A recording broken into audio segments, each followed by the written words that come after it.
The accreditation process was quite straightforward. I'd already taken the PMI Level 3 award in pension trusteeship some time ago, and that has become Unit 1 in the Certificate in Pension Trusteeship accreditation. That meant that I just had to sit the new Unit 2, which covers soft skills. You also have to have completed the Pension Regulator's Trustee Toolkit and provide evidence of that. And that's easy. You can download that from the regulator's website. It was also good that if I came unstuck filling the forms in, there was someone really friendly and helpful on the other end of the phone or email at the PMI who helped me sort it out.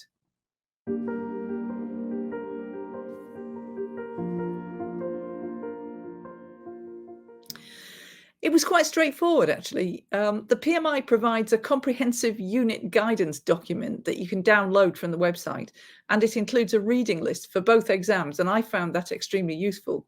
I know different people do their learning in different ways. I mean, for example, some people might prefer to go on courses and sort of be taught.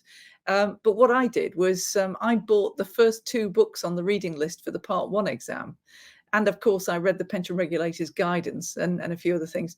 And I bought three books from the reading list for the second.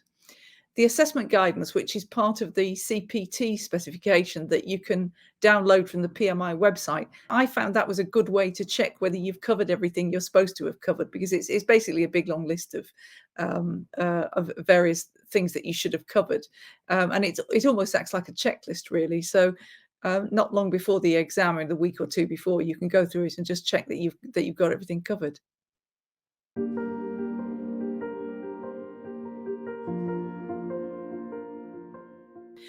I applied to be accredited because I wanted to be able to demonstrate my competence, which in turn helps our trustee board to demonstrate its collective competence. I agree that soft skills are important, and I gained a lot of new knowledge which has been relevant and useful in the rest of my working life as well. For example, recognizing styles of management, whether it's mine or someone else's, recognizing the relative merits of different ways of communicating with people.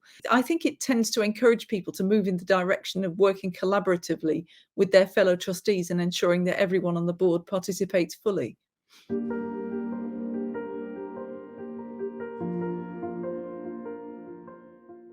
Because in the end, we are lay trustees. Most of us are not working in the pensions or financial services industry, and so we do need to ensure that we have the competence to perform our roles as well as we can. Passing these exams demonstrates that we have that competence. It demonstrates it to the pensions regulator, to our scheme sponsors, and to our fellow trustees on the board. But it also demonstrates it to those whose retirement we hold in our hands. The greatest value of taking these exams is the learning that you do prior to sitting them. This knowledge, coupled with passing the exams, gives you additional confidence in your own decision making. And also, the regulator had previously suggested that every board should have a professional trustee on it, which I and most of the industry didn't agree with. The exams for the PMI lay trustee accreditation are the same as those taken by professional trustees for their accreditation. So the more lay trustees get this qualification, the stronger our case is for the lay trustee governance model.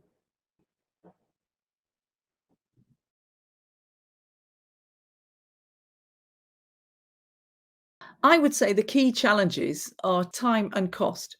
Trustees have to find the time to do the required study before taking the exam, and the fees involved in sitting the exams and gaining accreditation are substantial. But time and cost should not be barriers. I was fortunate to have a supportive scheme and sponsor. Pension schemes and the scheme sponsors should recognise that it's in their interest to be able to demonstrate that members of the trustee board have recognised qualifications equivalent to the trustee qualification held by accredited professional trustees. So they should be helping trustees to make the time to study, and they ought to be paying the fees. After all, most lay trustees are not paid for their services as trustees, so they cannot be expected to pay for their own qualifications. I think it's in pension schemes and scheme sponsors' interests that they have trustees who want to become accredited. So I would recommend that if any lay trustee would like to attain PMI accreditation, that you raise it at the trustee board meeting and obtain their agreement that either the pension scheme or the scheme sponsor pay the fees and that you can have the appropriate amount of study time taking the exams. At the end of the day, we are handling millions or billions of other people's money, and people are depending on us for their retirement.